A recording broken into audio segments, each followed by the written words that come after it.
Merhaba sevgili 9. sınıf öğrencileri, Kimya Dersleri kanalına hoş geldiniz. Yeni müfredata uygun kimya derslerimiz devam ediyor.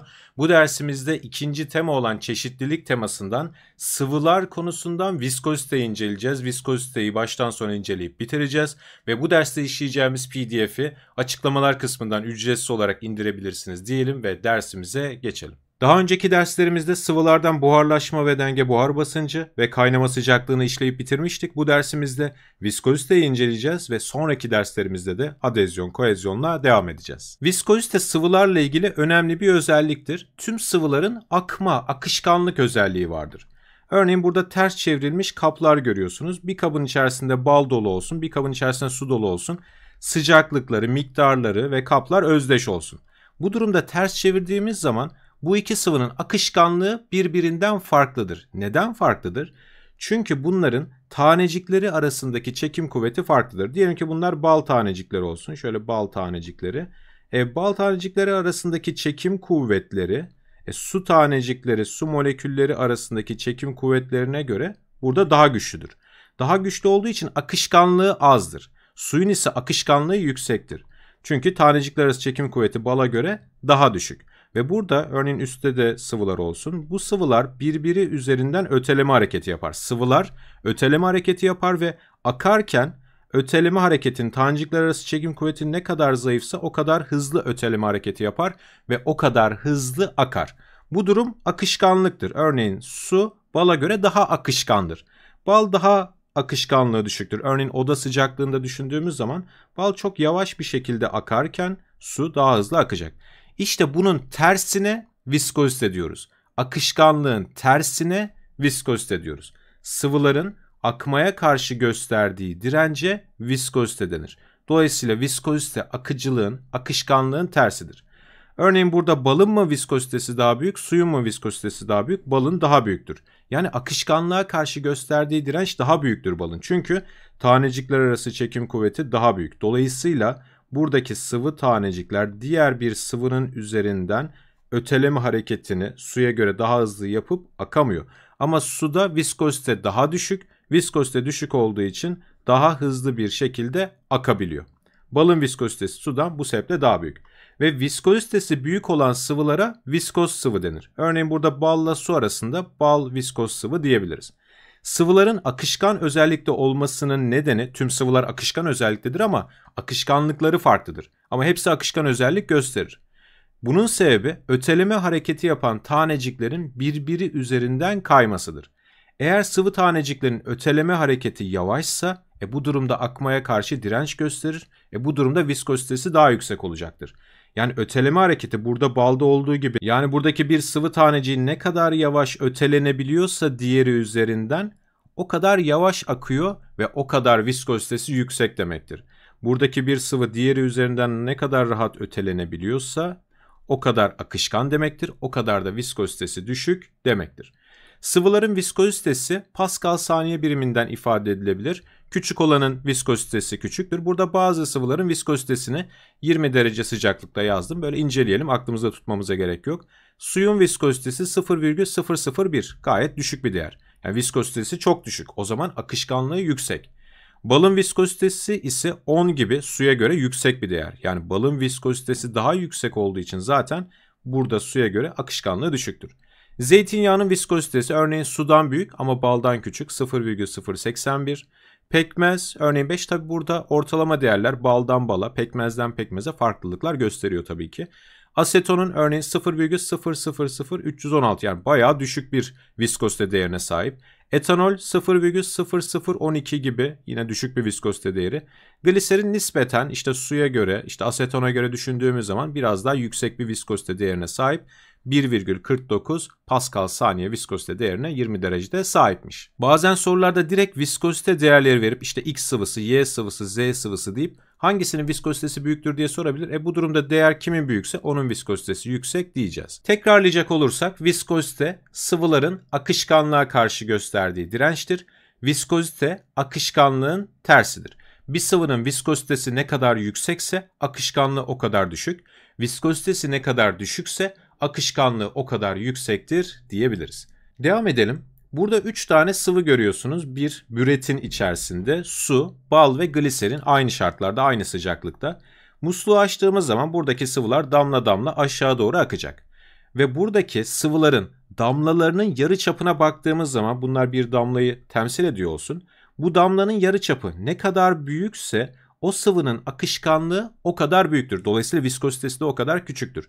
Veya şöyle de düşünebiliriz. Bir sıvının damlasının yarıçapı ne kadar küçükse viskozitesi o kadar büyük, yani akışkanlığı küçüktür diyebiliriz.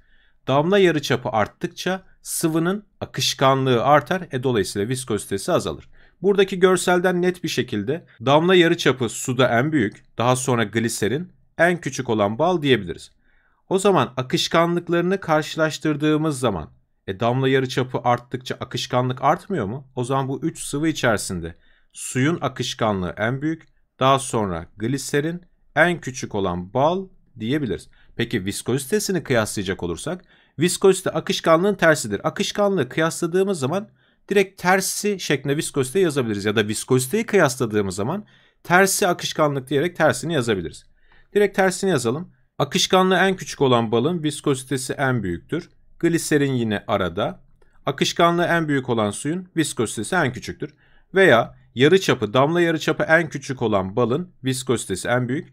Damla yarıçapı en büyük olan suyun viskozitesi en küçük diyebiliriz. Peki sıvı taneciklerin öteleme hızlarını karşılaştırınız diyor. Öteleme hızı, yani bir sıvının diğer sıvı üzerinden ötelenerek kayması hızı akışkanlık arttıkça artar. Dolayısıyla akışkanlığı en büyük olan suyun su sıvı taneciklerin öteleme hızları bu 3 sıvı arasında en büyüktür. Yani akışkanlıkla öteleme hızı doğru orantılıdır. O zaman suyun öteleme hızı en fazla, sonra gliserin, balda ise öteleme hızı çok yavaştır. Çok yavaş akar. Öteleme hızı yavaş olduğu için o yüzden viskozitesi son derece yüksektir diyebiliriz. Devam edelim. Viskozitenin günlük hayat ve endüstride, sanayide önemi büyüktür. Çünkü biz günlük hayatta çok fazla sıvı kullanıyoruz. Örneğin burada görsellerde işte domates sosu. Domates sosundaki bu sıvının akışkanlığı önemlidir. Akışkanlığı çok yüksekse döktüğümüz zaman bir anda hepsi akabilir. Bunu istemeyiz. Akışkanlığı çok düşük, yani viskozitesi yüksekse de bu sefer de çok yavaş akacağı için bu da isteyeceğimiz bir durum değildir. Örneğin bal. İşte balın örneğin viskozitesi çok yüksekse bir türlü akmaz, bir türlü gelmez. Akışkanlığı çok yüksekse bu sefer de çok hızlı akar. Bunu da istemeyiz. Örneğin şampuan. Viskozitesi çok yüksekse çok yavaş akacağı için istemeyiz. Akışkanlığı çok yüksekse bunu da istemeyiz. Veya işte reçelde bunu istemeyiz. Veya işte motor yağında aynı şekilde.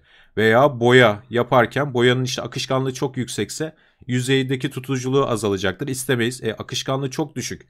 Viskozitesi çok yüksekse bu sefer de yüzeye uygulama zorluğu ortaya çıkacaktır. Yani viskozitenin sıvılarda dengeli olması gerekiyor. Günlük hayat ve endüstri için bu önemlidir. Viskozitesi çok yüksek sıvılar şişeden akma süresi uzundur ve akan sıvının şişede kalan kısmından kopması da zor olur. Örneğin balda viskozite çok yüksek olduğu için örneğin şu son dipte kalan kısımların akması çok zordur, orada kalır. Bu çok istenen bir durum değildir. Viskozite düşük olursa da bu sefer de miktar kontrolünü sağlamak zorlaşır. Yani viskozitesi çok düşük, yani akışkanlığı çok yüksek, bir anda hepsi birden akıyor. Bu da istediğimiz bir durum değil.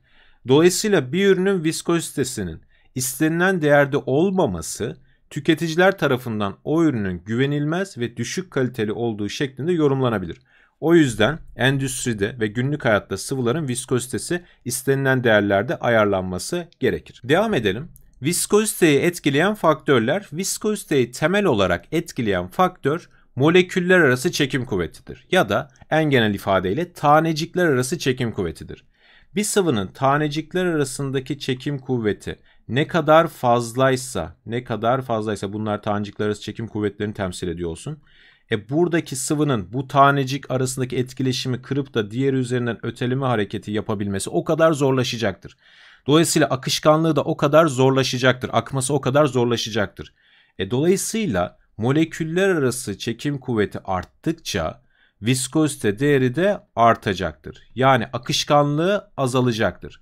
Örneğin bal, moleküller arası çekim, tanecikler arası çekim kuvveti çok yüksek. O yüzden akışkanlığı az, viskozitesi yüksek. Peki sıcaklık? Sıcaklık da aslında moleküller arası çekim kuvvetinden hareketle sıcaklık arttıkça moleküller arası etkileşimler zayıflar. Mesela bu sıvıda sıcaklığı arttırdığım zaman örneğin şuradaki bağ kopacak, şu kopacak, şu zayıflayacak gibi Gitgide o zaman sıcaklık arttıkça moleküller arası çekim kuvveti azalacağı için viskozite değeri de azalacaktır. Akışkanlık ise bu durumda artacaktır. Örneğin balı düşünelim. Dolaptan çıkarttık bir bal. Dolaptan çıkarttığımız balı işte ekmeğin üzerine sürmek istiyoruz. Viskozitesi çok yüksektir. Örneğin dolapta diyelim ki 5 derecede bir bal. Viskozitesi yüksek. Akışkanlığı dolayısıyla düşük. Ama dışarı çıkarttık, beklettik. Oda sıcaklığında yeterince beklettik. Yani sıcaklığı arttırmış olduk. 25 derecedeki bir balın akışkanlığı artık arttı. Çünkü viskozitesi azaldı.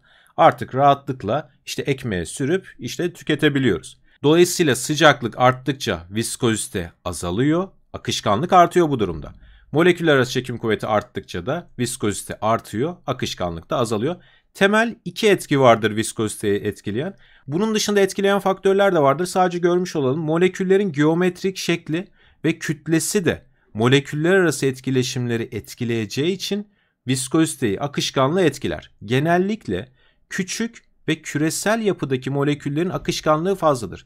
Yani bir sıvı küçükse, işte küresel yapıdaysa tanecikleri, bunun viskozitesi düşüktür. Yani akışkanlığı fazladır.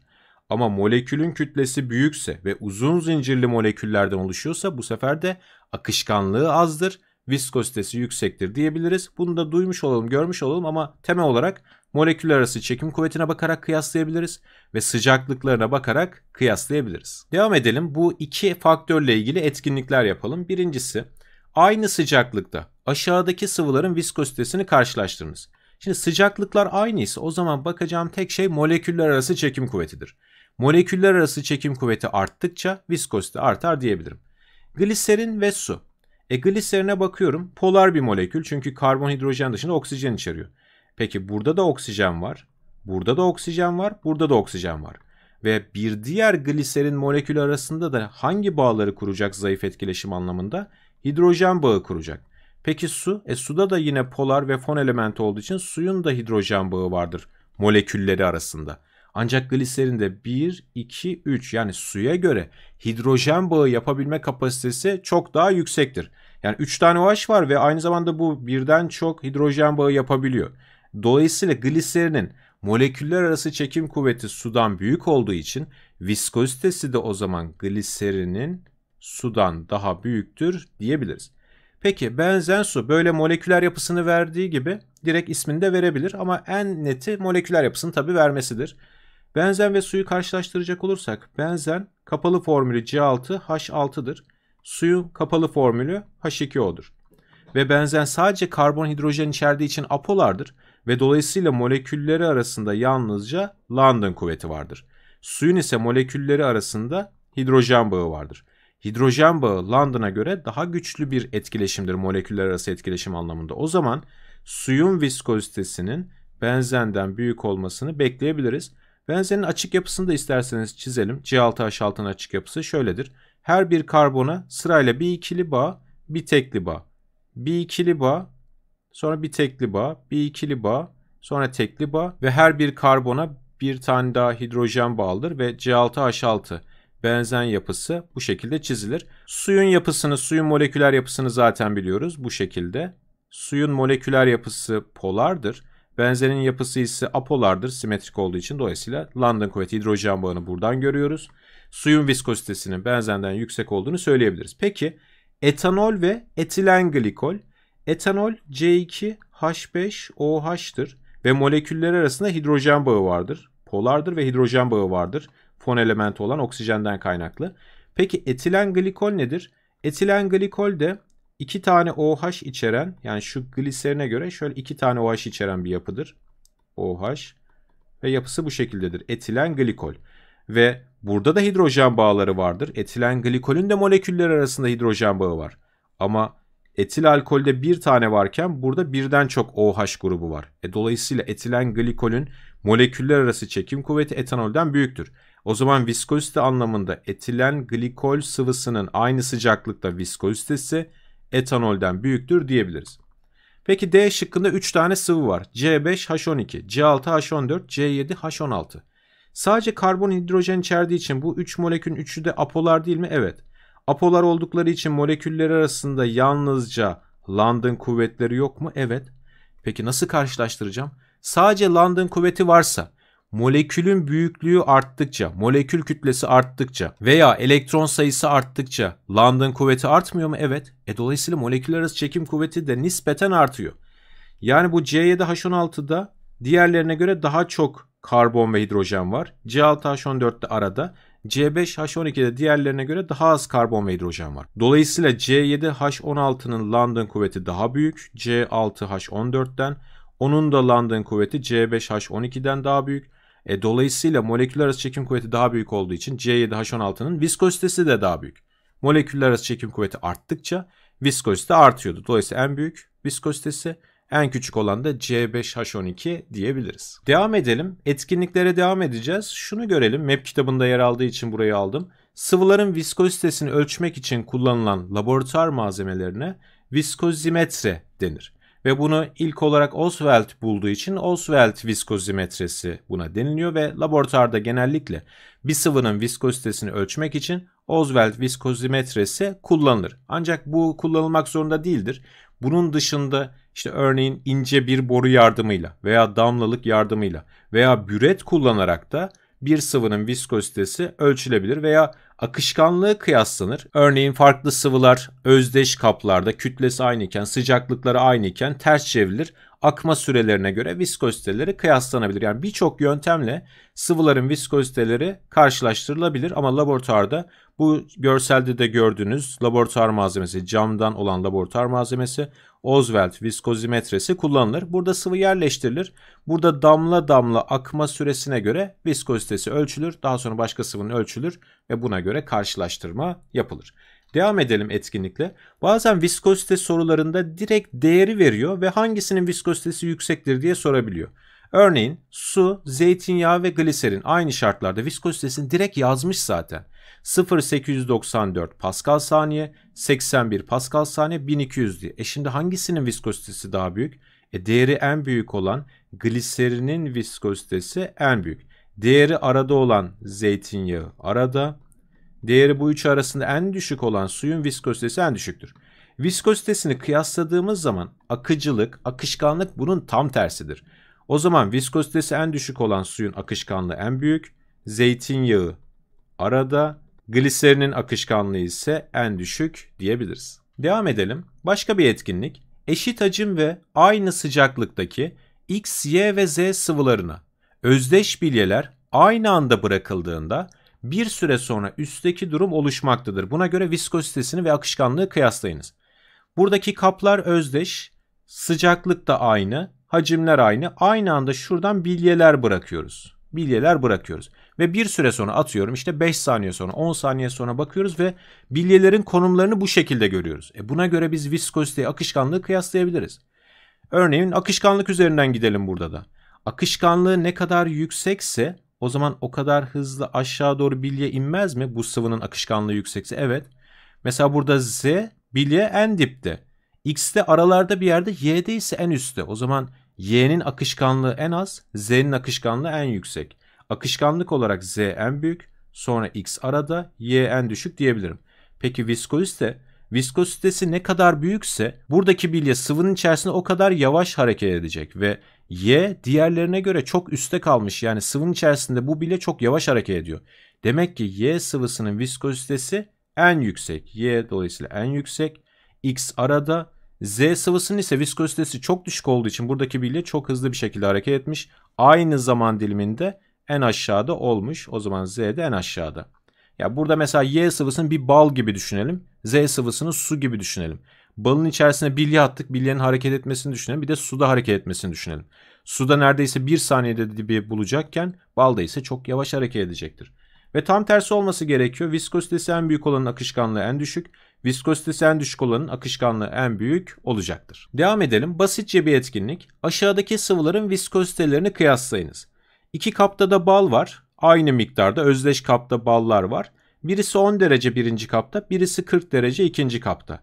Sıcaklık arttıkça bal tanecikleri arasındaki etkileşimler kırılacağı için viskozite değeri ne olacaktır? Azalacaktır. Yani akışkanlık artacaktır. Sıcaklık artarsa akışkanlık artar.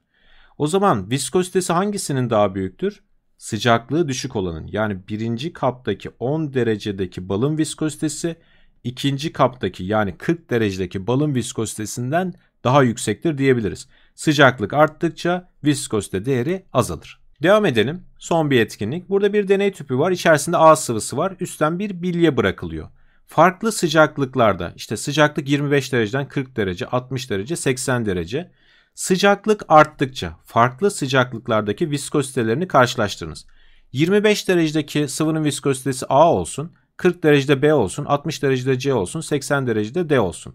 Ve bilyenin aldığı yol da bu sıcaklık değerlerinde A'dan, bilyeyi buradan bıraktık, şuradan D'den geçti. A-D arasında alacağı yolla ilgili süreyi de karşılaştıracağız.